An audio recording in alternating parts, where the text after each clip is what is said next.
Welcome to What CEOs Talk About. Do you wonder what CEOs talk about behind closed doors? How they bring their vision to reality? How do they overcome and succeed through adversity? We share that and so much more with each episode. Now, let's get started with the show.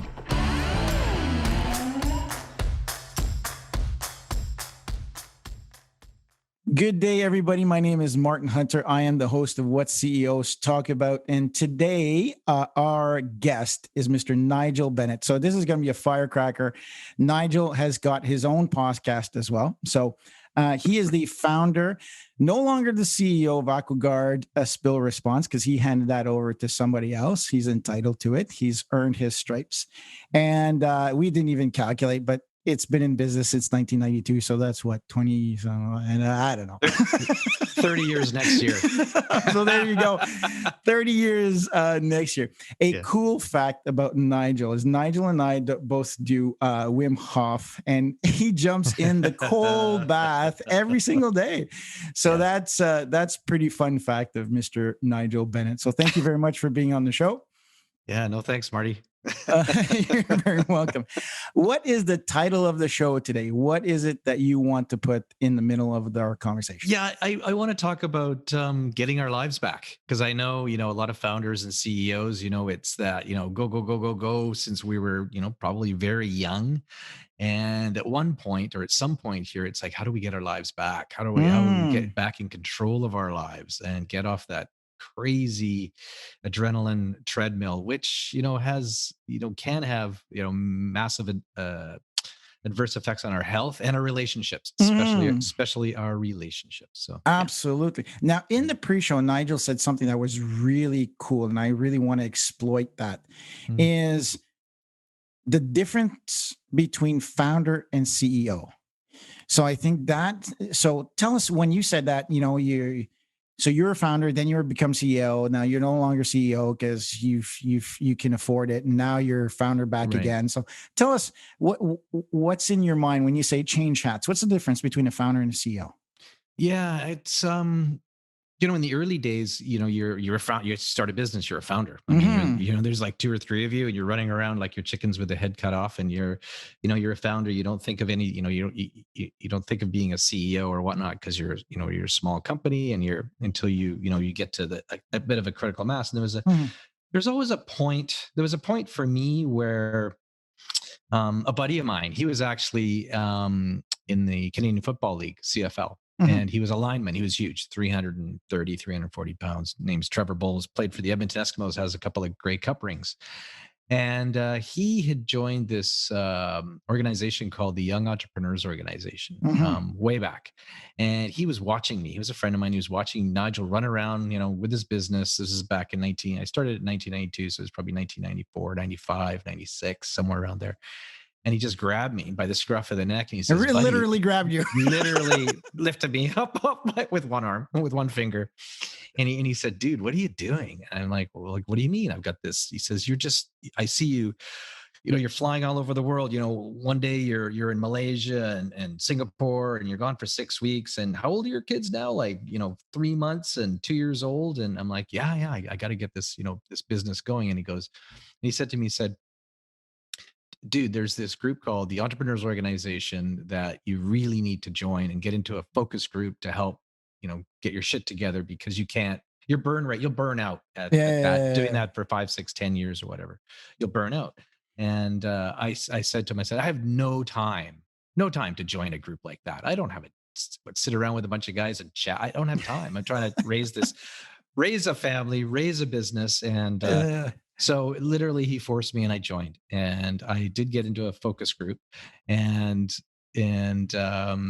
I was in that same focus group, or forum group, they call them, for probably 15 years with the same group of guys. And we all had young businesses, young kids, and we were all running around with like chickens with their heads cut off, but we were able to lean on each other and learn from each other, and slowly over many, many years get our lives back. But we were founders. And then there was a point where, I wanted my freedom. I wanted my freedom back so bad. What I did is I started hiring general managers from competitors. I'd poach them. I bring them over and No, stick us, nothing wrong with that. which a lot of us do, because I wanted to step out. I wanted my Yeah, life back, yeah, yeah. right? And so I grabbed one, and he lasted about 5 years. And you put he's general manager, managing director, CEO, whatever you wanted. I was Yeah. kept changing the name. And then he lasted 5 years. Then I bought another one. He lasted a couple of years. I did it 3 times over like 15 years, and put the CEO hat on, and Yeah. so I would then take it back, and then it would kind of go back and forth off of me back to them. And but yeah, we're just switching it up so much over so many years. And but ultimately, I wanted my life back, And and that's the key thing yeah, about the difference, I believe, as founder and CEO is because a lot of people think that because you're the founder, you have to be the CEO. right. And Different personality types though too. exactly, right? Yeah. So it's okay to be the founder, you stay visionary, and people think, oh, I'm the CEO, I'm the visionary, and then I need a COO who's, if we use EOS model or terminology, Yes. Yes. he's my integrator, right? Mm-hmm. And what's wrong with being the founder and visionary and then using your CEO who has good leadership, like chief? You still have to use chief. And I think that's the term Mm-hmm. CEO is too often loosely handed and given, not just CEO, but any C-suite, right? There's Yeah. like 15 chief innovation officer, chief strategic officer. Oh my goodness Yeah. gracious. Your COO and your, Yeah. So just keep it to the trilogy. I think one thing that you've getting your life back. I use a Tim Ferriss acronym. When I read the yeah. 4 Hour Work Week back then, the one thing that stuck with me was the term deal. Mm-hmm. Direction, elimination, automation, liberation. Mm-hmm. Right. So you go through that, and that's the ultimate goal of a lot of people. So, oh, well, I'm the founder. Well, pardon my French, get the fuck out of the way. You've done the hard work, hire all these people, Yeah. eliminate all the static, automate the crap out of everything to basically liberate your time to be able to get your life back. Right. That's right. That's right. And I wanted it back so bad. I mean, you go back to, I mean, this is going back 20 plus years. You go back, I joined EO, Mm-hmm. Entrepreneurs Organization. I got into the Birthing a Giants program at MIT in Boston, which is a program out of EO. And that it's a like a 2 or 3 year program. And we kept our class together for 17 years. We're Oh, still going now. wow. It's insane. And, and I never forget also the very first time that I went there. I didn't, and as a founder, I'm dyslexic and I got ADD, and driving up a driveway at MIT, at this off-campus, beautiful old England home, which is now a conference center, and all these limos and everything are pulling up with all these business leaders getting out. And I drive up. I think I'm probably in a taxi, and I come up the driveway and I'm ready to vomit on the. Yeah, I'm ready to just because I just feel I do not belong here. I do Yeah. not belong here with all these geniuses. And I go in and I meet a couple of the mostly guys, unfortunately. And Yeah. there's now, I think there's 7 or 8 out of 75 of us that are women now, finally. But Yeah. at the beginning I don't think there were any. It's just guys. Yeah. Yeah, it was just guys. And I met a few people. I went into the conference center and I sat down, and the facilitator at that time, his name is Vern Harnish. Okay. Oh, Vern. Super Vern, right? Everybody, yeah. Well, Vern. for those who don't Yeah. know Vern, hold on a second. Scaling up, right? yeah. So that's when Rockefeller Habits, yeah. Rockefeller Habits evolved into scaling up and all of that. So no, sorry for interrupting. I think No. So, So Vern, I don't know who the heck this Vern guy is, right? Yeah, So yeah. he walks into the front of the room, and there's 75 of us. Everybody's like, "Oh, it's Vern Harnish." I'm like, I don't know who is he? And he's like this god that walked in. It's like Michael Gerber from the E-Myth or somebody, or Jim Collins or whatever from Yeah. It's a great, walking into the room. I didn't know who he was. And his first question he asked, I never ever forget it. It was like, he said that, "Okay, guys, how many of you guys out there have a coach?" And I looked around, I'm like, "Oh God, all these guys have coaches. They must." And I had actually just hired a coach about 2-3 months before this. And so I kind of, I put my hand up. I was sheepish, like, yeah, whatever. Put your head down. Put your hand up. Everybody's got a coach. And he looks up and he goes, "Only 3 of you out of 75 have a coach." And he said, "Let me tell you," he said, "every successful person, business person, have one or multiple coaches. And he used Michael Dell, he used, Bill Gates and all these Mhm. guys. Steve Jobs was alive at the time. So he says Steve Jobs, he has multiple coaches. He says, you cannot do life alone. You cannot do life alone. And that resonated with me. And so I had hired this coach, Kevin Lawrence, out of Vancouver. And he had just started working with me. And before that, I had a coach out of they were called the Federal Business Development Bank of Canada. Now they're Business Development Bank, and they offer coaching programs and they'll fund some of it and 50% or whatever. So I had this, but then I evolved into this other coach. And I worked with Kevin for 17 years, probably, basically, to get my life back. And I remember we used to go, the very first time I met Kevin, we met in a boardroom downtown. And I don't do boardrooms very well because I'm kind of fidgety and so I sat in the boardroom looking at him. I go, this is not going to work. And he goes, what do you mean? I said, I can't sit here and we can't talk for a whole day. I need to. So we got out, we walked the seawall. We'd hike in the forests above the North Shore Mountains here. And we would walk and talk and process what was going on, and things would just flow. And he asked me on one of my hikes, he said, because I was having a hard time with the business. We're trying to get it going. And I was just in that, you're just stuck between a rock and a hard place. And he said, Nigel, you seem kind of, frustrated. And I said, I'm really frustrated. He said, if somebody came up to you now on the trail and offered you something for your business, what would you take? And I said, $1. He said, that was pretty quick. A loony in Canada, a loony. It's like, give me a buck, give me a loony, and he goes, you got to be kidding me. I said, no, Kevin, I just want my freedom back. It's my wife and I, and we used to be big, mountaineers and rock climbers and all this stuff and adventurous. And I just had and we had kids now, and I just had no time for anything. My life of before was nothing like my life now, and extremely stressed. And I said, I just want my life back. And he looked at me and said, okay, well, let's put that in place. Let's put that in place. So we worked through the business. And what we did is what he did actually is he set up what he called was an asteroid belt, and he drew it all out. He said, here's an asteroid belt. Here's the big chunks we got to get out of the way. Here's the little guys. And let's knock off all these little guys first and get into a rhythm and a flow and start. And I'm like, yeah, okay. I've seen this before, but once we actually implemented it and started doing it, you do get this kind of this inertia going, and things happen faster and faster and faster and faster and faster. And with the business, I wanted my life and my freedom back. And as I mentioned before, I kept hiring in all these general managers, these guys, to GMs to take over. I kept changing the name because I thought it would work this time. But I had no idea that inside the business, we were organically growing and raising leaders. Yeah. I wanted a quick fix. I wanted to bring somebody in to take it, and so I could step back. But I had no idea. And there was this guy, Cameron Jans, who's now the CEO and my new business partner. He bought my old partner out. He's our CEO, and he's been running the business since 2012. We're now in 2021. And it's like a well-oiled machine. He has the respect of everybody. And I have kind of stepped back into more of an advisory, back to the entrepreneurial world, kind of the business, looking, I'm doing, I do the marketing, I meet the clients, I trade shows.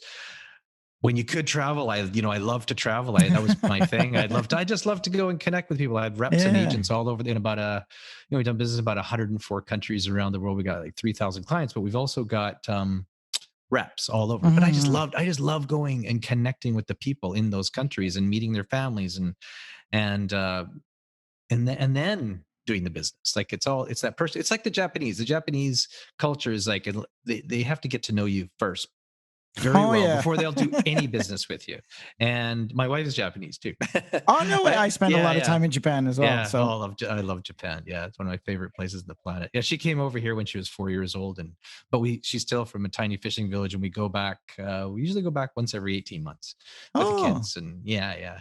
It's really funny because our kids they're kind of half Japanese. I'm Welsh. I was born in Wales, and my wife's Japanese. So we go to this tiny fishing village in southern Japan. And we go into this little house, and we look up at the walls, and the Japanese have all the pictures of your ancestors all in all in black and white, and they're all kind of tilted towards you. And then I look up at this old guy in a hakama, like a men's kimono. Yeah. And I go to my kids, "That's your great grandfather," and they're like, "Yeah, but he's Japanese." And I'm like, "Yeah, Yeah. you guys are half Japanese. That's actually your great grandfather." And they're just like, "That's just so cool." It's Yeah. so Shinzo anyway. We can wall. go Yeah. we can go all the way off on the Japanese thing. Oh, It's amazing. I have to tell this story. Now we're talking about Japan. So I'm working, and so I'm a consultant, and when we're working in there, so I would get care packages, and we'd have to go through the security gate. And every time I got these maple leaf cookies. So whoever lives in Canada, who's ever been to Canada, you get the Dare maple leaf cookies. That's right. And so And maple syrup, and maple syrup, but the maple leaf cookies travel well, right? So maple syrup, not so much, but you can share the cookies, right? So every place that I would go, I would always bring boxes of those cookies because everybody goes, "Oh, maple syrup," and then I'd share some of these cookies, which are, opportunity to open up a conversation. So, anyways, I go into you'd have to go through these tills, these security tills, and so there's always these security guards that, very well proper, put their white gloves on. And so I would share some of the cookies, and they'd always want to speak English with me. So I'd try to speak Japanese to them, but they would want to speak English to me. So I would miss my train constantly because I talked to these guys, right? And they say, "Oh, gomendasai, sorry, so sorry. We you missed your train. It's okay. We're talking." So this one time I show up very Japanesey style, right? So and there's a huge lineup. There's like 30 Japanese people, and I believe they were Americans, 30 Americans visiting the plant. Yeah. So I was like, okay, I'm going to wait in line. It looks like I'm going to be a little bit late as everybody has to sign in. So this gentleman looks up and sees me and stops what he's doing, registering all these people, puts his gloves on, goes outside, and he says in a very strong, military slang, he says, "Sumimasen, hey, please."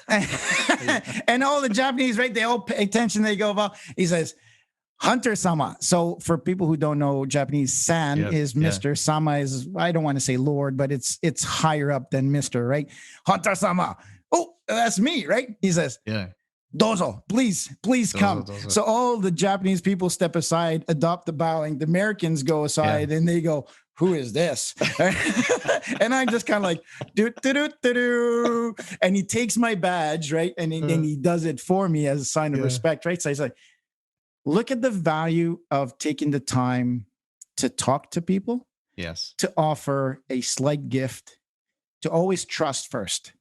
Yes. And I think that, I apply I learned Gemba Kaizen in Japan at that facility, how to really improve businesses by listening to the people on the ground floor, by having a senpai, by having, the junior senior kind of way of doing business.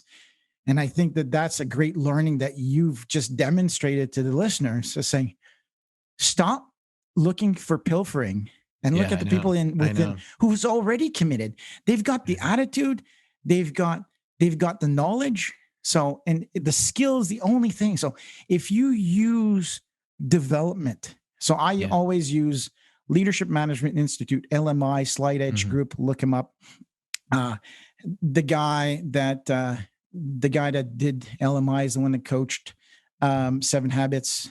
So take a look at LMI. It's a great way to really build the wheel of life, those 6 facets of life, and really get personal productivity and personal leadership. Was that Steve Covey? Is that? So Steve Covey is 7 Habits. Paul Mayer is the founder of LMI.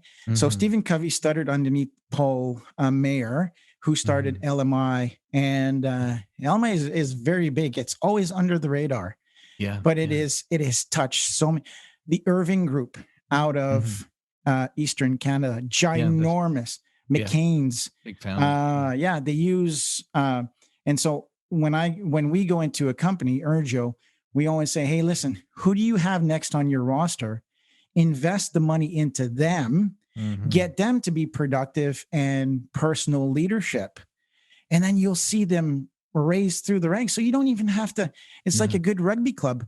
If you go into the elementary schools you build depth in your bench by going to the schools, then now go to middle schools and then high schools, and then become part of your club. So Yeah. building that depth of bench, you don't have to go outside, just focus the No, I energy on. know. And Sorry, I made the big, no, I love it. I made the big mistake. Like I was, I was like the guy, like the businessman going to Singapore, and I want to meet, I want to do the business. I want to get it done. I want to meet the CEO and I want to get out. Right. That's what I was like in my own business. I was like, I want my freedom back so bad. I'm going to hire, this other guy that obviously knows what he's doing because he's from another company. I'm going to bring him in, put him CEO, but I'm going to forget about all my guys. Yeah. That just, and I didn't see it all the while. We were bringing these guys up without even knowing it. And I'm like, oh my God, you're the guy. Because we ran into a big, a really difficult situation in 2008 with the stock market crash. We had a huge fraud case inside of our business no where way. our CFO was pilfering a lot of money over 2 years. He ended up in prison, but it's Holy crazy. shit. And the whole business was falling apart. And then my business partner and I, we didn't know what to do. The banks were going to pull our lines of credit, and it was just, everything was going to crash. And then this young guy who had been working very closely with us, Cameron Jans, again, who's now CEO, he stood up he took us up to the board and said, guys, I got to talk to you. And he laid all this stuff out up on the board, and he goes, I can turn this thing around by Christmas. It was in the summer. And it was like, I could turn this thing around by Christmas. And I'm like, no, that's not possible. Like we're done. And he goes, no, just give me a chance. And he was able to do that. And just listening to him, and he eventually became my business partner. But I just did not see it. It's like, what I love to do. I love the personal relationships. Like I love the travel. I love going to, I go to Dubai, or I go to England, or I'm in Malaysia, or wherever it is. And it's just, meeting the people there, but then meeting their families. And the greatest gift that CEOs and business leaders have is being invited into kind of your counterpart's family's house for a meal, and sitting down with the family and having a meal, and really just talking about their lives, what it's like in that country. And it's just, that's the biggest gift that I get. I get so much back from that, and I have lifelong friends all over the planet, which is,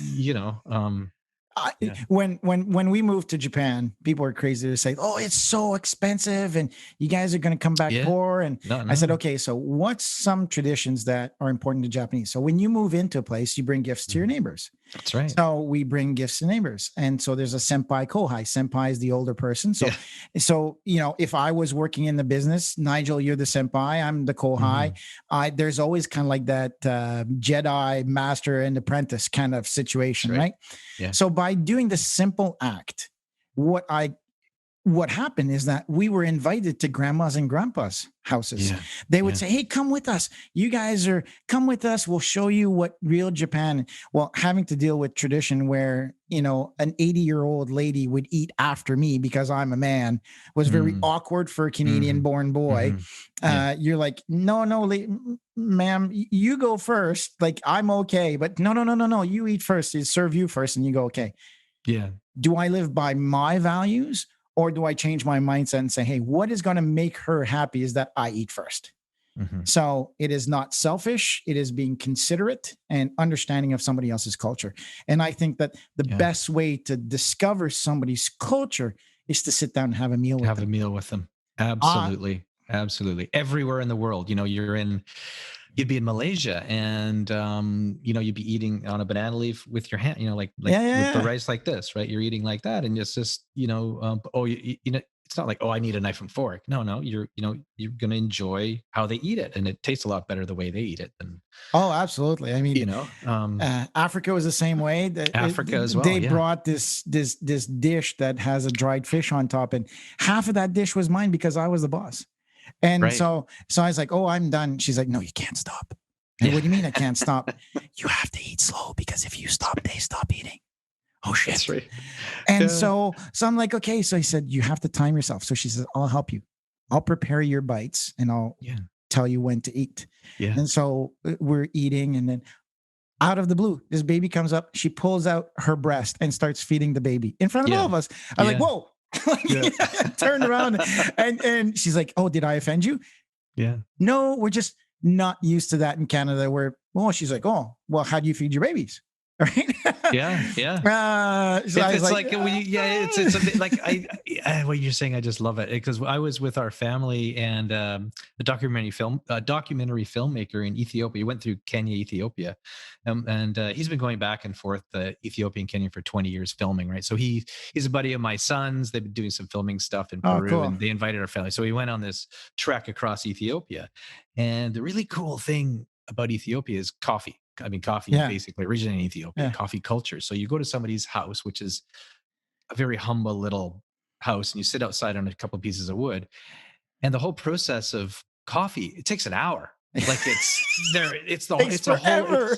it's like doing a tea ceremony in Japan, but it's Yeah, coffee yeah. ceremony in Ethiopia. Ethiopia, yeah, And it takes like an hour, and you're sitting, and then you finally get but you're sitting there and you're chatting and yeah, and it was really interesting. We were invited to another family's house for dinner. There was our whole family and a couple of other guys and Chip, with the filmmaker, and then his buddy there, and they're going to slaughter a goat for us, and we're like, oh well, that's very nice. I mean, you don't have to, but nope. No, yeah, so they slaughter this goat for us, and then we're in and we're sitting on this dirt floor, and they come out with all the meat of the goat, and you're yeah, picking it yeah. up and you're rolling it in these little pancakes. It's fermented, so you're eating this, and then I'm like, okay, I can do this. I've eaten goat before in Tulu and places in Yeah, Malaysia, and I've eaten goat before, no problem. So I'm eating that, and then at the end they come out with the best part, all the entrails and everything, and they yeah. basically dump it on the table on this giant pancake, and I was like going, I don't know if I could do this. And then my son, Devin, who co-hosts my podcast with me, Dev, he reaches in and he pulls out the spine, and he just starts gnawing on it. And okay, that's so Oh, okay. Game on, boy. Game on. let's go. Well in Rome, I had it, but yeah, but it is. I mean, that is what brings us all together as humans. And the gift of being, we're so fortunate to have the opportunity to be a founder, as CEOs of these. We get to go to these places, we get to see these cultures, we get to really kind of get inside and learn so much. And it's one of those gifts that I never forget. I don't know where we're going with this, but it's just like now Well, you got me jazzed up, because that's what keeps me alive and going. I just like meeting and connecting with those people. The business comes, even if it doesn't, okay, whatever, but it's that connection, because something eventually will come from it. and so where I'm going with this is, so w- when do you take the time as the founder CEO to Mhm. discover your company and your people? And so for me, that's the key component. Before I hire somebody, I go to lunch with them. I see how Yes. they eat. I look at Yeah. what they eat. Now, my wife says, you manipulate people. Yeah, kind of. But I want to see what I hire slow and fire fast.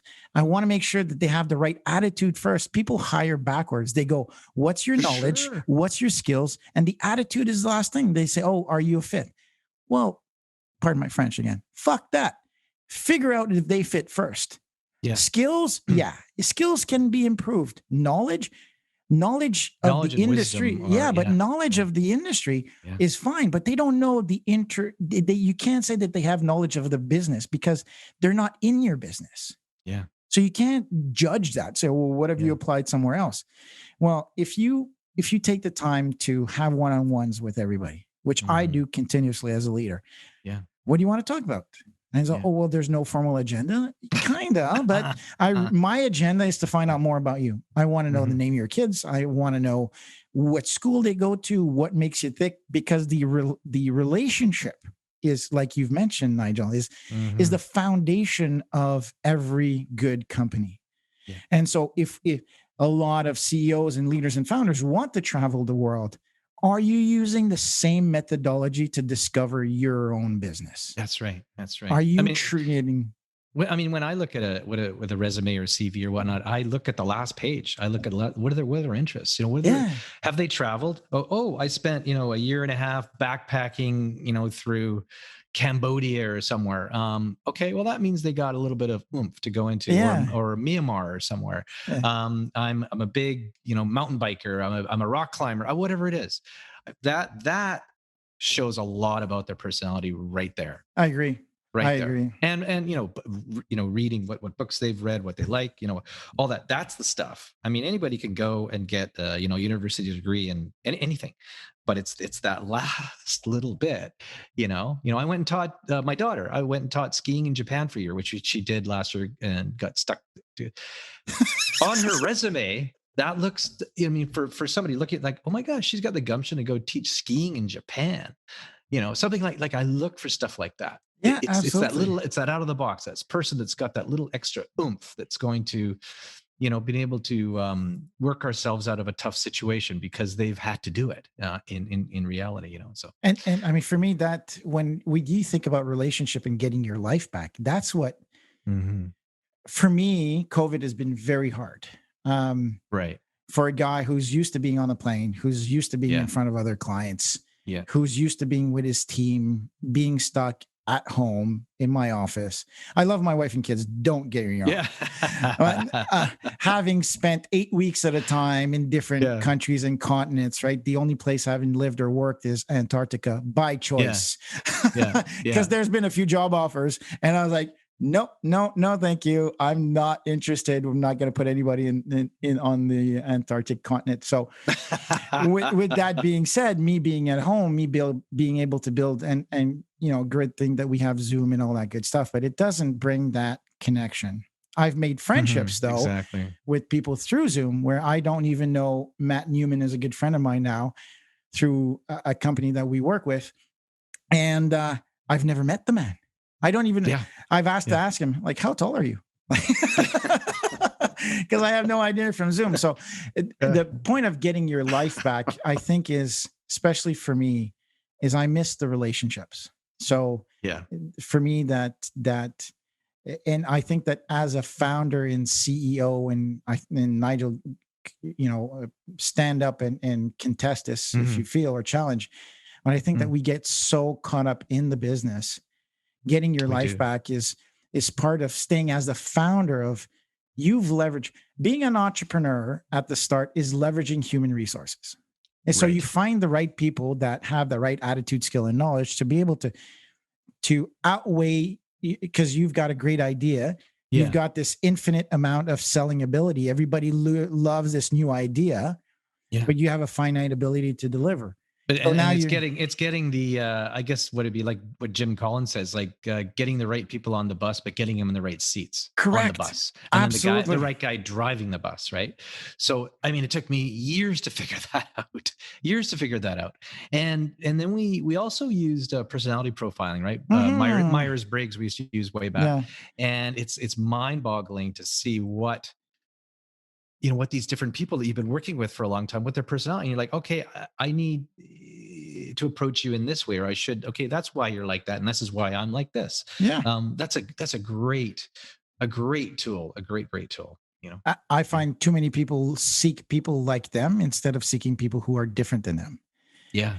That's for example, we were doing some personality profiling. We, our CFO got really sick. And she had to leave the business, and we were getting temps. So we were doing profiling on some of the temps, and there was one temp came in, worked out really well, and we decided to hire this temp and stayed on as CFO. But I remember my coach Kevin was just like, well, really, this guy, doesn't really fit the profile of a CFO. He's you need somebody that's very, like this in the profile, where he's very, very social and very whatever, and, doesn't really fit. And then little do I know, a year later, he's the guy that pilfered all this money out of our business. And, so a lot of this, I think we need to look at it a little bit, a little bit tighter. Hey, I think this is a great learning opportunity for people who are listening. that pilfering, it must have been a very critical moment in your life as well. Well, it was because it was in 2008 and we were having a lot of trouble anyway. And our financials were completely wrong because he was kind of screwing up the books or fudging the books Mhm. and hiding the money.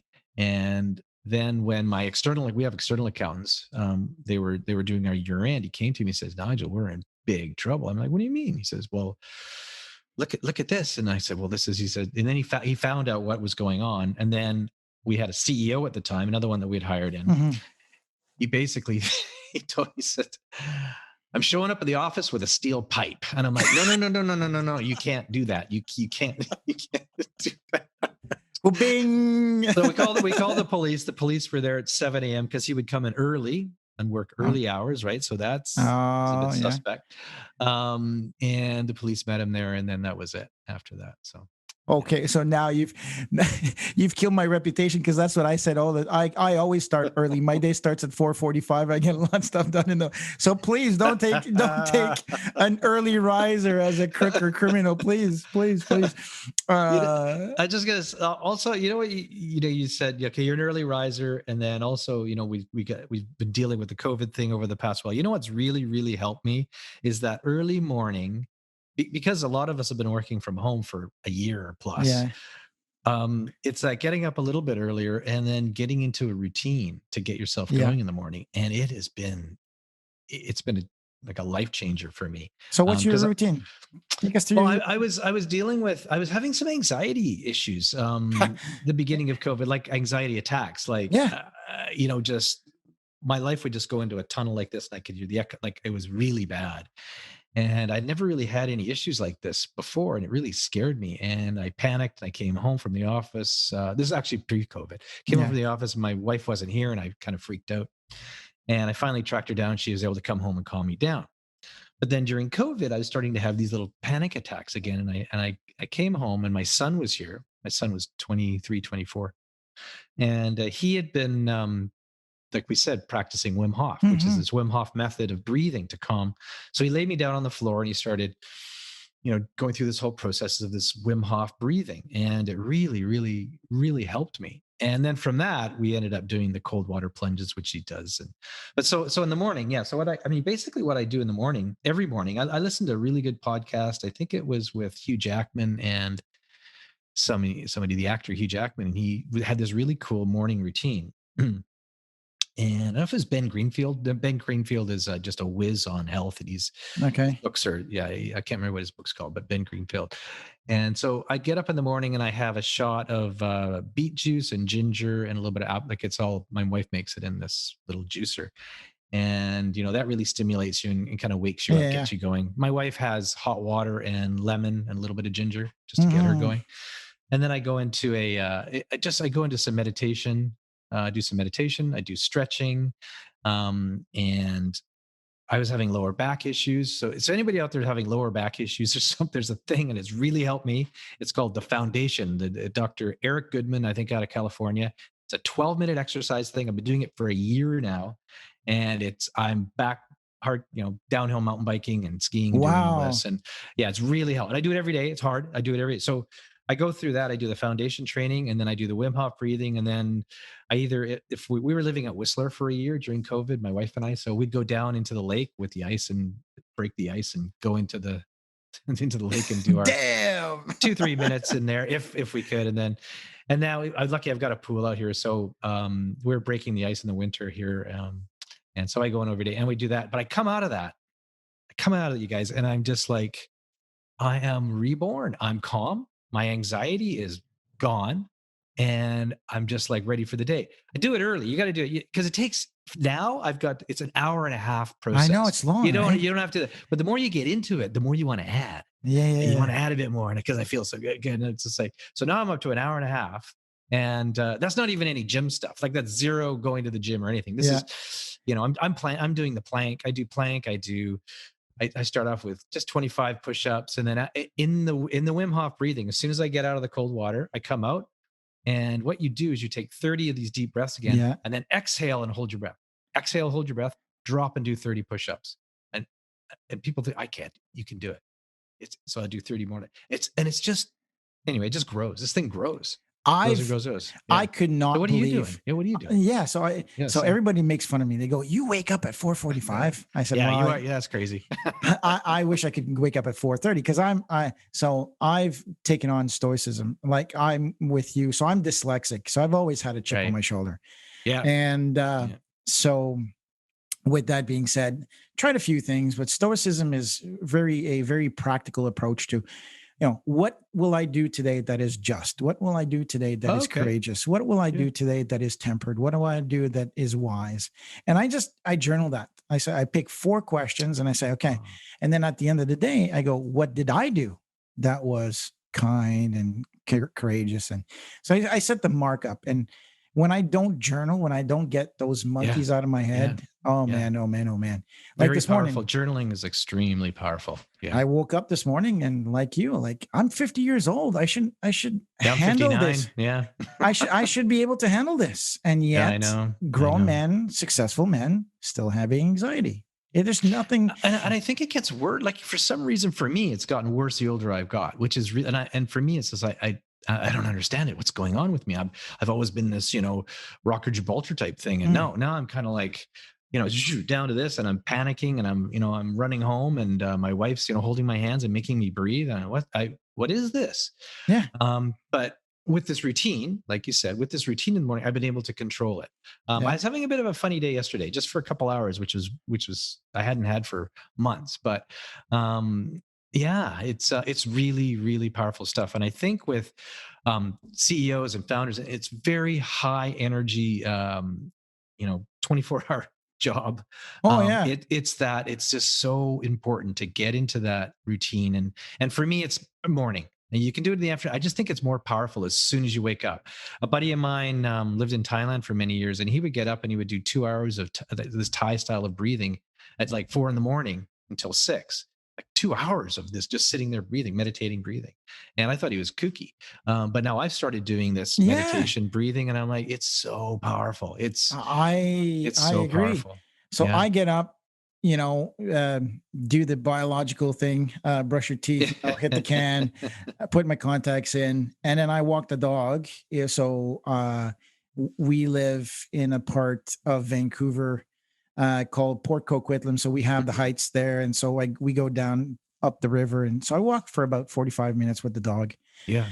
First thing in the morning, a little bit later in the wintertime, but now is bear season. So we it is there. Yeah. They're right so I walk for about an hour, come back. I have a ski erg and a rower at home. So I do interval training because I have tight vessels. I heard there. So my vessels are not as flexible through birth as so I have high blood pressure, though I've managed it through nutrition and exercise. But if I don't exercise regularly, then I have to take a lot more medication. So it's nothing that I can change physiologically. The vessels in my body are just so actually that is why I take the beet juice and ginger first thing in the morning, because I have high blood pressure. And it's a really, really good natural way of controlling blood pressure. So the beet juice and the ginger. Yeah. Cool. So sorry, go ahead. No. So I do my exercise, I sit down, and that's when I do the breathing. And for me, the Wim Hof, I couldn't believe it. He's like, you'll be able to hold your breath for a long time. So on the exhale, so that's good. Then when I inhale back, I've kept my breath for 4 minutes. I know. 4 minutes. It's insane. There's no way. I just walk around. I clean up the yard. I clean up the stuff that's in the yard, and I take my mind off of it. But I just walk around, and 4 minutes. Like I timed it, 4 minutes. Now at the 4 minutes, I'm struggling, but still, hold your breath for 4 minutes. It's that point where you've got your breath. And you get to, I gotta breathe. But if you can just relax, I just get past that, you can go for another couple minutes. But you don't at that point, I gotta breathe right now. I gotta breathe. No, just wait, and it'll pass, and it passes, and you go around. It's that fight or flight. It's the human fight or flight. It's like it gets into fight or flight. If you can control your fight or flight, that is what anxiety is all about. It's that fight or flight, right? Yeah. But if you're able to control that, it helps with your anxiety, and it's the breathe. It's just all this stuff. So Wim Hof, and then Laird Hamilton, the big wave surfer out of Hawaii. He does all this, and they have this training camp in Hawaii. But what those guys are crazy. They have these those exercise bikes where you're actually going Yeah. like as fast as they can, like they're getting their, up to their VO2 max, and then they have the swimming pool there, and they just fall into the pool and they're holding their breath, like at that. And he says it's the most difficult thing because your body's just going full blast, and then you're holding your breath. I, And, I want as and much oxygen, and you're not letting exactly. it. But the training, I mean, we could go off. There's a really good book. I just read it. I listened to it. I think it's called Breathe, The Lost Art of Breathing. I can't remember the That's all author's right. name, The team will but figure it out. It's an incredible book, and it brings us back to nose breathing and all this stuff, and anxiety and health issues, and it all comes down to our breath. And I mean, all about this. It's No, I'm but just it's learning. good. I'm just learning. And this is what COVID has done to me. I've learned all this stuff, all this really cool, amazing stuff that's more about working on the inner, me, as opposed to all this crazy stuff, shit going on the outside. It's like, okay, I think this year that we've been locked down, it's kind of forced us all to come home, spend time with our families. And that's what I found too with, a lot of my buddies in my class in Boston, the high percentage of the class, divorced, and kids hate them, and blah, blah, blah, blah, blah, where it's now this has actually brought us all back. And hopefully there is I know it drives us crazy at times, but that connection, and our kids will never forget this year they got to spend with mommy and daddy as opposed to in a daycare or whatever it is. I think that's going to be huge for society. That little break that we had there. Yeah. That's almost full circle when you think about getting your life back. What's important, right? So yeah. And I really like what you said. I really like what you said about in the morning you kind of reflect, and you journal, and then you give thanks and whatnot. And gratitude, and I think that and the gratitude, I think we get so busy we forget about that. And I think as CEOs and entrepreneurs and founders, and that it's our duty at some point to give back, to give. And I remember, I never forget when I was really young. I was right out of high school, and second day after, I was all hungover, and I was on a flight to Venezuela because my dad had a consulting company where we're doing environmental mapping around the coastline. Oh, sweet. I was flying over they call it Lake Maracaibo, and in a helicopter, and we got too close to the Colombian border, and we were getting shot at by the FARC guerrillas, who are still operating 40 years. That was 40 years ago, and I was still operating there along the border between Colombia and Venezuela. And I just saw the environmental degradation of Lake Maracaibo, just all the oil, and it was just disgusting. And then I had spent 5 years in Egypt, as I mentioned before. And all I saw, I'd fly over the Sinai Peninsula in a helicopter again, and I just saw pipeline after pipeline after pipeline of oil flowing into the Red Sea, and nobody was doing anything about it.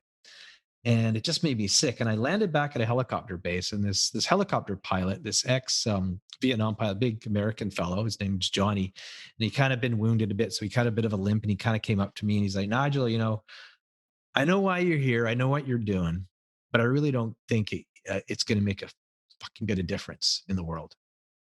And I'm like, "What?" Like I was in my early 20s at that time, and I said, well, I'm mapping this, and I'm observing the pollution so we could help remedy and hopefully change it. And he says, "I really don't think it's going to make a difference." And he says, nobody can see it. People are living in Cairo, 300-400 miles away, and a lot of them can't even feed themselves. So why are they really going to care about what's going on in the Red Sea, the pollution in the Red Sea? And that stuck with me for the rest of my life. So that, I came back, and well, my father got thrown in jail in Egypt when I was there, and I had to escape out of the. It's all in my. I wrote this book. It's all in my book. So, yeah. And what is your book? What's the book? It's called "Take That Leap: Risking It All for What Really Matters." So, what really matters in life.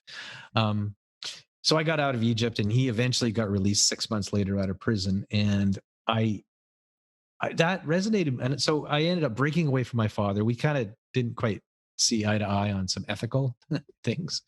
So I took my sister, and we left, and we formed AquaGuard Spill Response. And I had so many clients that I had met in all these countries, because I was in Venezuela, I was in Brazil, I was in Egypt, I was in Malaysia and Thailand. I was all over the world as a young guy for 10 years. And I met all these people that really needed help. They needed help. They said, "God, could you design this? Can you do this?"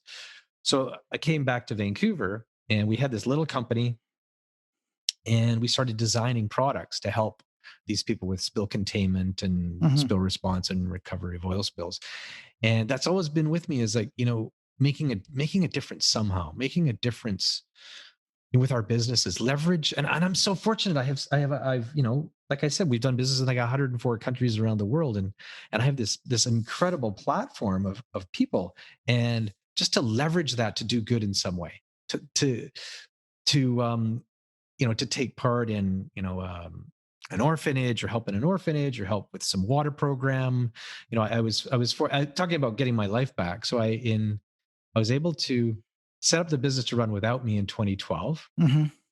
Ended up buying out my ex partner, and the new CEO came in. And he took his share, so he's now running the business. And then about a year later, I took off and I traveled for a year with my family around the world, and we went to all these different um, incredible countries, and met remarkable people that we still keep in contact today. Mhm. And that's basically what I wanted. My coach asked me, we'd gone through the asteroid belt. We've knocked off all the asteroids. And there was one asteroid still kind of floating there. And he called me up. And he said, Nigel, there's one more thing on your list. And I said, oh yeah, well, what's that? He says, well, take your family and travel for a year. And I said, no, that's not possible. I've got so many responsibilities. Mhm. What are we going to do with the dog? Got my business. It was mostly the dog. It was all about the dog, actually. To be honest with you, it was all about what are you going to do with the dog. Forget about the business. And he said, no, I'm serious. That's what you have on your list. That's your ultimate goal. That's what you want to do. Set the business up to run without you, so you could take a year off and travel. I'm like, okay, let me ask my wife. So I asked Reiko. And I said, Reiko, do you still want to do that? She says, absolutely. So Kevin, my coach, Kevin Lawrence, said, okay, let's put it together. Let's get Let's this thing plan going. it out. Yeah. Plan it out. And it wasn't even much planning. We just decided to go. 3 months later, we were gone. And we were away a year. We started off in the UK, and we ended up, all over in the Middle East, and then all over Asia, and then down through South America. And but the crazy thing was, it was so easy for me to make up all these excuses that why I could not do it. So many, like, I can't, but when we did it, it was so easy. It was so easy, especially with technology. And now I look back with what has happened at COVID. I'm like, I can't believe it. We actually did that. And it's so much more difficult you can't do it right now. And it'd be so much more difficult even after COVID. So it's almost like taking that lead, just do it, just get out there and do it. I mean, Richard Branson has a book. It's called "Screw It, Just Do It." It's for dyslexics like you and me. It's big font like this. It's probably only 100 pages, huge font. It just says "Screw It, Just Do It," and it's all just just do it. And so my son and I have this podcast called Impact Podcast, where we go now, because we met so many cool people around the world. We thought, they've got incredible stories. We've got documentary filmmakers that are working in Ethiopia. That's father was the journalist that got in and got the film footage of the Coram Plateau in 1984. Whoa. With a massive famine. Got it while the war was going on, got it on a military transport, got it out, got it to the BBC in London, who got it to New York. Hence, We Are the World, Michael Jackson, all those guys. It was because of him.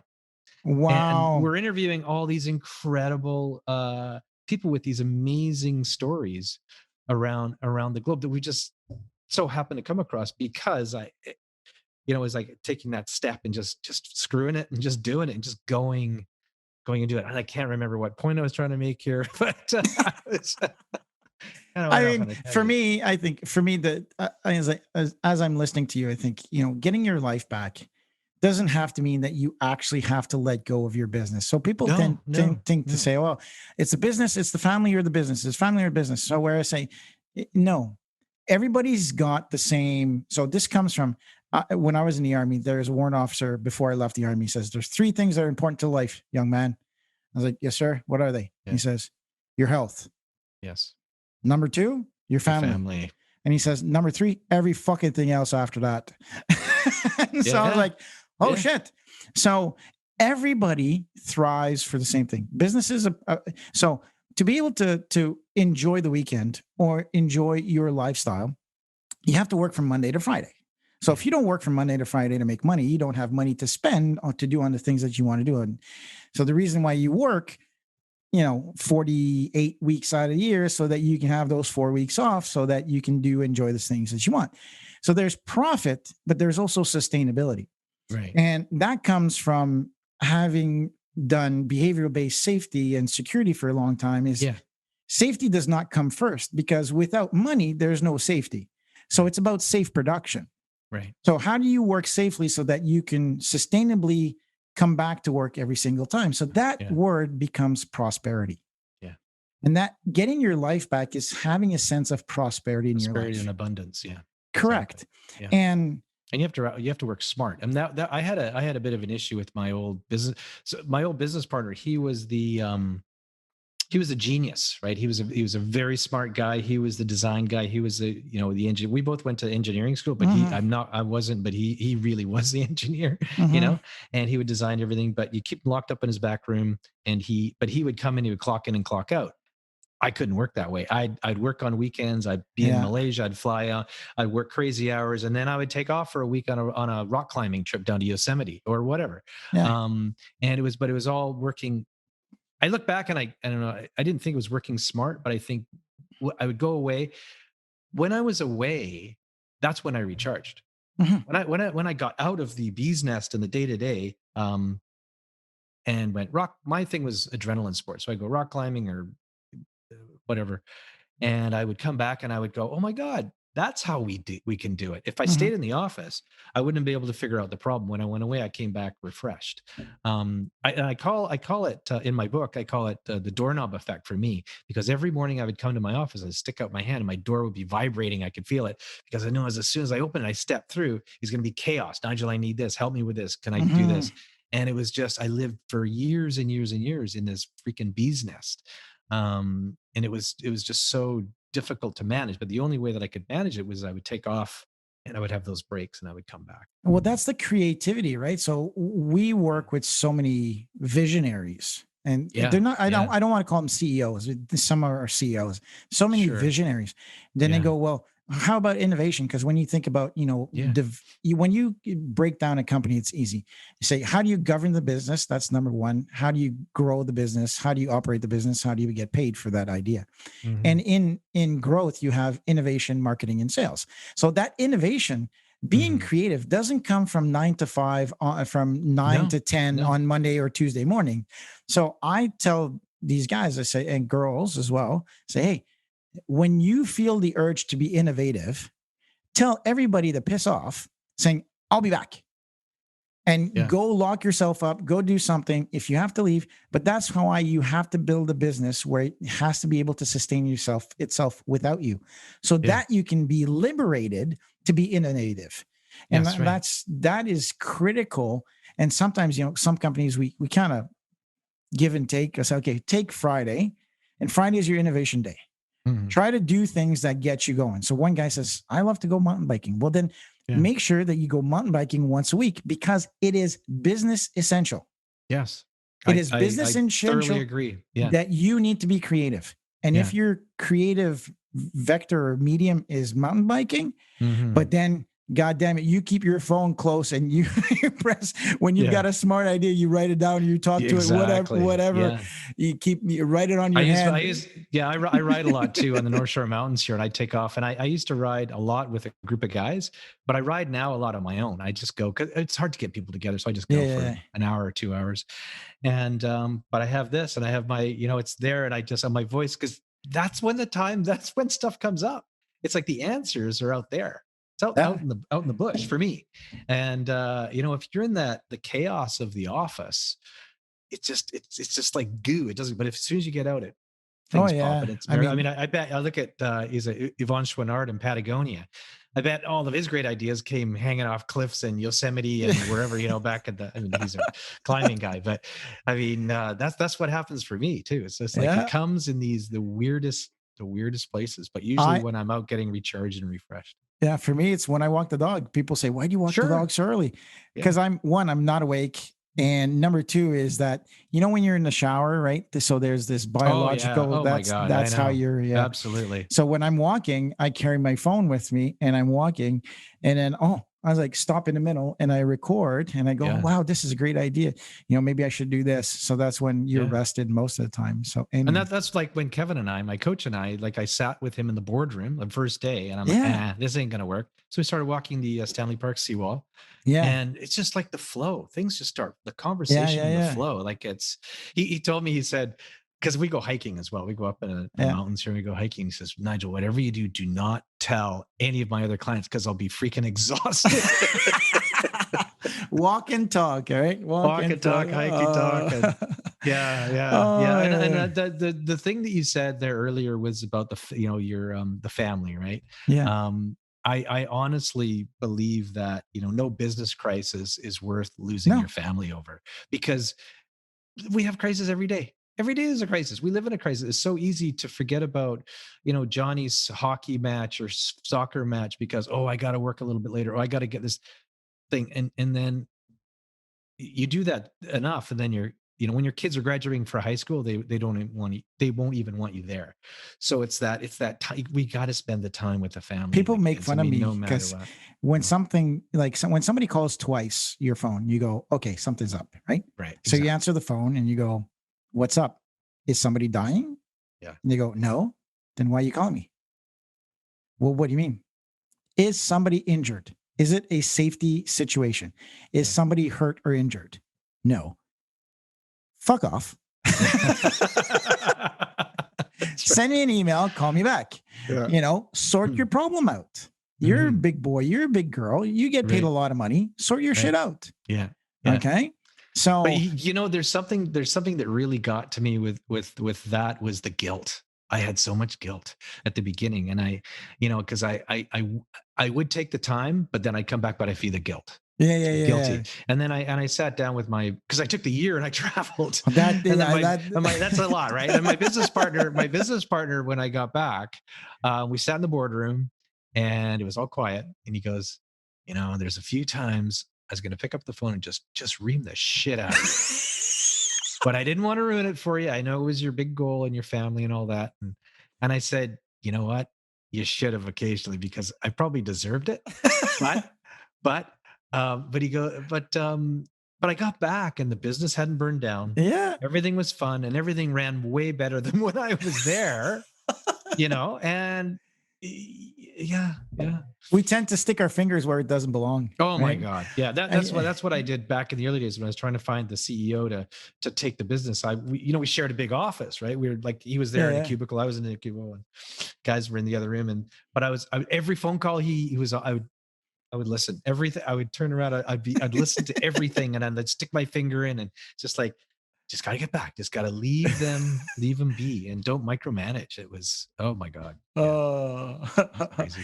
I mean, that for me, that prosperity thing is the key thing that I have to tell myself every single day, because that's to come full circle on getting your life back. What did you give up in the first place? And I think that you've just identified it in the first place. Is, what did I give up? What did I give up? I gave up. And I see, I mean, sorry to cut you off there. No. This just hit me because I'm ADD, right? When I came back and I'm sitting at the boardroom table with Cam, my business partner, and he said, I could have picked up the phone and called you. And then I sat back and I said, yeah, I totally appreciate what you're saying. And I said, I don't know if there's a but there was so but. Yeah. And we'll use the word because I think I was 50. I was probably 50 at the time, 54, 55 at the time. And he's not even 40 yet. And I said, Cam, what I expect is that hopefully you'll be able to set the business up at some point to run without you. So then you can take off for a year and travel with your family, or you can spend more time with your family, because that's the most important thing. I mean, that's what I expect. I expect that, you're not going to go and burn yourself out, and then, your wife's going to hate you, and you're going to divorce and your kids are going to hate you. You're going to have that time. You're working hard now to be able to set this thing up, so you'll be able to have that time and hopefully do exactly the same thing or something similar. Having worked and lived in France, the one thing that most Europeans do, I'm just picking on the French, but they got to figure it out though. When you think about, you go every Sunday, it's dinner, lunch Yeah. with families, and 11:30 you open up a bottle of champagne, you have a mise en bouche, and Yeah. you know everybody participates. And having done that in southern France, when you're eating under a fig tree, I know. there's just something very powerful sitting at a table with 20 other people where you're just laughing and drinking and you're sharing life. And that and I think your point of getting your life back, I think the biggest message for people who are listening is don't wait until you're 50 or 60 to do that. I know. All right. You Build it do in all the way along. Yeah. Yeah. Build it in. Yeah. You know, one episode that is with Sebastian Nault, Mm. the founder and owner of Black Tie Property Services. He's built in liberty, freedom within his business. He goes to Thailand for 2 months every year, and he wants to do that. And he wants to offer the tough industry, construction, property services, very tough industry. But he works, everything that he does is to create freedom for him and his crew. Like the piecework that he builds into how he builds, people have a choice of working. Now he sets a minimum standard, but you want to work harder, you want to earn more, it's up to you. You know, right? Yeah. So he builds that in. So I think the one thing that I want to make sure that, you know, this thing kind of keeps going around and around. And I think that the point that you're trying to make is don't do what I've done and waited all these times until you were 54 to actually take that time. Right. Maybe you won't be able to go for a year. Maybe you're only able to go for a month. Whatever. Or you say, you know what? It's not about getting your life back in a travel sense. Maybe it's about building that routine in your day-to-day basis where you feel in control of your life. Yeah, I call that exactly what you're saying is I call it, we talk about life balance. We got to create life balance. But the thing with life balance that I see is you kind of got to give one up for the other. You're kind of always. So I call it more of like a life rhythm. It's like getting into that dance. You know, when you're in that flow space, when you're in that sweet spot, and then things are like, you know, because I was so fortunate to set the business up and whatever. Then I wrote this book, and then I just suddenly became reborn. I jump out of bed like a kid every morning, and I was doing podcasts, and I was doing books on my book, and then going into the office, having coffee with the guys. And I got into this flow, man. I got into this rhythm, and it was just like, wow. Cause we go through these ups and downs. Like, what am I doing with my life? Am I doing enough volunteer work? And then when you do a ton of volunteer work, is it, oh my gosh, is the volunteer work really going to do anything? And then you realize that, well, yes, it is, because I'm a little cog and everybody makes a difference. And it's like, you go through these things in life. For me, it's like you go these up and down, but it's once you get into that flow and into that rhythm, nothing can stop us. And I hear it all the time, but it's so true. It's once you get in, you just get that, you know, up at 4 a.m, walking your dog and doing your stuff. It's great, you know. I call it work-life integration, not balance. I think of yin and yang, right? So it's the yang, it's cyclical, right? It's not one or the other. When you look at same thing with business, you look at gross revenue and profit. Yeah. Like if you're going to invest in your company, you're going to let go of some of the profit to be able to generate more revenue and or look at equity. So if you're doing equity, you're losing some of the profit because you have to pay it back. So now you're going, okay, we want to focus on more profit. Well, then you need to tighten the ship a little bit, tighten the screws. So your gross revenue might not be as much. So again, it's not a balancing act. It's how do you integrate that in a day-to-day basis, right? Right. Maybe you just stop by, you know, first things first. And I think that screw it, just do it. I think that is the best model of getting your life back. I think it's taking that stoic 10,000 feet view of how unimportant you are.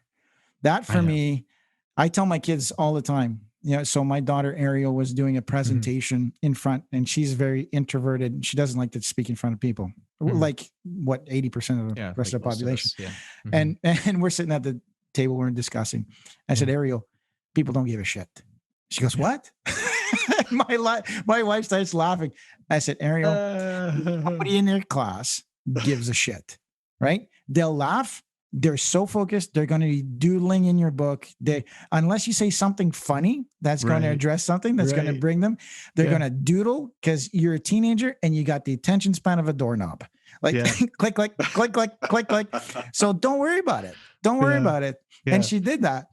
And she started laughing in the middle. And her teacher says, what's the matter? She's like, Mrs. McKenzie, can I tell you after? And so tell her after. Says, my dad said nobody gives a shit. Yeah. And so Mrs. McKenzie laughed. She's like, right. "Oh, that's a good coaching methodology, right?" And so nobody gives a shit. Same thing at rugby or field hockey. You miss a pass, you miss a goal. Nobody cares. Nobody I know. At the cares. end of the day, it's like a bunch of buddies together at the end, and you're all, So as a CEO, hopefully hoisting a pint somewhere if you're playing rugby. Yeah. Exactly. Really, nobody cares about you. If you're not there, people will figure it out. So Yeah, that's right. That's right. mentality. I played hockey for like 10 years. I started when I was 40 playing hockey. Never played in my life. Wow. Yeah, it's kind of goofy. Like skate hockey, like ice skate, hockey. Yeah. Oh shit! Learning to skate at 40, man. Good job. Well, it was a beginner. It was called anklers because we were on our anklers, right? Oh yeah. And but we loved it, and I played for 10 years doing that. But then there was a guy, Dave. I played hockey with him for a bunch of years, and then he was, I don't know where he went. He's missing for like a month or whatever. Sitting beside me on the bench on 7:15 a Sunday morning was our ice time. It was brutal. 7:15 Sunday mornings. So he's sitting beside me on the bench. I'm like, "Hey, Dave, man, like, well, like, did you get injured or like you've been? I haven't seen you for a couple of weeks or whatever." And he goes, "Nigel, actually, no, I was away for 2 years." I'm like, 2 years? He says, "Yeah, I was at a boat and he took his family and he was sailing all around the South Pacific for 2 years." I'm like you said, nobody cared. Not that I didn't care, but I didn't notice. I didn't freaking notice. And he was living this incredible. And that's what I noticed that was really strange. When I came back, we lived like a year away, pretty much a year away. And we had these experiences in every single place. And time slowed down. It slowed down. My wife, the most incredible thing my wife and I say about, she's like, "What's the best thing about the trip? Did you see the Eiffel Tower? Did you go do this?" Like, well, yeah, I guess. Yeah, we did. And my favorite thing was because my kids were teenagers and they were sleeping. So we go down, we find a coffee shop, we'd sit for 3 hours and just watch the people go by, in Italy, we'd watch the old Italian guys sit with their coffee and sit in the old guys, and they would slowly disappear and go do their thing. And it was just the quiet, and it was just extremely, I can't remember what my point was going to be here again. Darn it. It's okay. Just time, the extension of time. The extension of time, everything just slowed down. And my buddy Dave came back from like you said, with your daughter, like nobody gives a shit. Well, it's just like nobody noticed. Like it was like, go do it. Like go freaking do it. It's like, and when I came back to Vancouver, I go into the office. I'm like, "Hey guys, how's it going?" We have huddles, right? So everybody's huddled around, and Nigel's back, whatever. And they're like, "Oh yeah, how was it? What was your favorite place?" I was like, "Oh, well, it was mostly the people I met, not the places. It was the people." 5 minutes, and everybody scampered off to their workstations, and it was that was it. And it was the weirdest feeling. I just had this unbelievable experience, and it's like you said, it's just people forget that you're the one that removes yourself from the equation when you travel and you come back to your hometown or whatever. You say, "Oh, nothing's changed." Because you're the ones that gone out, you've changed your operating system. They're still working on 1.1 and you're 3.2, and you're like, "Wow, everybody's doing the same thing." Because they didn't leave. Because nothing's changed. Just like this COVID, nothing's changed. Exactly. It's like a rabbit. It's like a gerbil wheel. Geez, don't start me on this. I loved what you said about your south of France. So we were in the south of France a few years ago we started off over there on the trip. But there's a really good film. And it's by Russell Crowe, and it's called A Good Year. It's about this tight-ass CEO or investment banker out of London. He works in the Cone, and he inherits a winery in southern France. And there's, of course, it depicts everything that we're talking about right now. Yeah. He goes and he fucking hates. He says, "I don't have time to go there. I don't have." And he goes, but he meets the French, and they're just living the way they are. And then of course he has a mind shift, of course. And there's a love interest there, Penelope Cruz, I think. But it's exactly. Would you not? Would you not? I love my wife, but man, so do I. But hey, yeah. But it's exactly what you're saying. It's exactly what you're saying. It's a good thank you. For all of the CEOs to check out. We could go on for hours, Nigel. I think there's so many takeaways now we've put in the middle, right, about getting your life back. And I think that whatever you choose is make a choice and make a plan for it, right? And so make sure that whatever you do, that at least gain some liberation from the day-to-day business so that, might start with 5 minutes, might start with an hour. How do you We can refresh. get a lunch break? I call it a health break. I had a hard time. Even a guy who practices, it creeps up on you. And then all of a sudden my EA said, Martin, Greta, she's like, you don't have lunchtime anymore. I was like, shit, that's why I'm not eating lunch till 4:00. Yeah. It creeps up, and then you're having these anxiety attacks, which you're like, what's going on? Why? And then you look back and oh, okay. Yeah. Now I've adopted, by not by engineering, but by luck, I've been doing intermittent fasting by luck. Yes. Yeah. We're doing a bit of that too. I know. I was like, oh, I feel good. Why am I so energetic at 4 p.m.? And then when I eat, I fall asleep because you've not been eating for 20 hours, you moron. I know. That's right. Yeah. No, we don't do it that long. We do maybe, I don't know, 14 or 15. We don't do that. Oh no, I'm addicted to it now. I'm addicted to it. I'll go. For you. I go 24 hours without eating, and you too. But because as soon as my buddy down the road does the one at 5:00 that's it, all the way. He drinks coffee in the day. I do coffee and tea and man, oh man, after I eat though, I have to take boron about half hour before, so that when I eat, I just go. At the table with my kids. Oh man. Nigel. But I think what you're saying, I think it really is important to get into that routine. When we get up, I think that's super important. And the other thing, the big thing for me, the biggest thing of all, I guess, is just don't sacrifice your family for your business crisis or whatever. I'm almost 60. I'm 60 next year, and I've seen it so many times, like more times than not. Yeah. And it's not a good statistic in our society. I want to ask you one last question to close things off. Okay. So what is the one resource? It could be one book, one podcast. What's the one thing that you used to define who you are today? If it's 4-hour work week, the 7 habits. Well, no, there's all those books. There's all those books that are great, and I've read. I'm dyslexic, so I use the audio book. Most of them, all of them, I've listened to and read. There's one that really has influenced me, probably more to have a shift than anything, and it's Lynn Twist, The Soul of Money. And it's all about, our purpose, finding our purpose. It's all about, money, the power of money. It's people think of it as a good thing or a bad thing, but actually it can be used for good. And it all came, she invited myself and my family to go deep into the Amazon rainforest with an indigenous tribe. And I had an ayahuasca ceremony, and I actually had just a crazy awakening vision. I mean, it's like, you could talk about an LSD trip or whatnot, but it was like, I came out of there and flew to London, took my business off the table because I was going to sell it at that time, and said, nope, I'm going to leverage my business to do good. That was 10 years ago. And her book really influenced me. Also the experience going to the Amazon with the indigenous tribe and doing that.